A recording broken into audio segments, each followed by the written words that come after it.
Welcome to Jaya videos. ఈరోజు నేను పచ్చిపప్పు బెల్లం పరమాన్నం చేస్తున్నాను. దీనికి కావలసిన పదార్థాలు: పచ్చిపప్పు, సగ్గుబియ్యం, సేమ్యాలు, బెల్లం, జీడిపప్పు, ఇలాచి, నెయ్యి, కాచి చల్లార్చిన పాలు. పచ్చిపప్పును 1 గంట సేపు నానబెట్టుకోవాలి. చూడండి. తర్వాత స్టవ్ వెలిగించి ఒక గిన్నెలో పచ్చిపప్పు ఒక కప్పుకి 4 కప్పుల నీళ్లు పోసుకోవాలి. చూడండి, ఉడికింది. తర్వాత సగ్గుబియ్యం వేసుకోవాలి.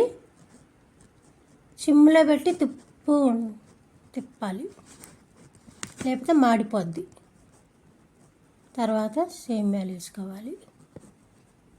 తిప్పుతానే ఉండాలి మాడిపోకుండా. చూడండి. తర్వాత బెల్లం వేసుకోవాలి.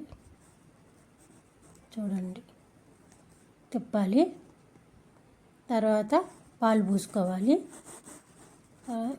తర్వాత ఇలాచి పౌడర్ వేసుకోవాలి. అన్నీ కలబెట్టాలి మొత్తం.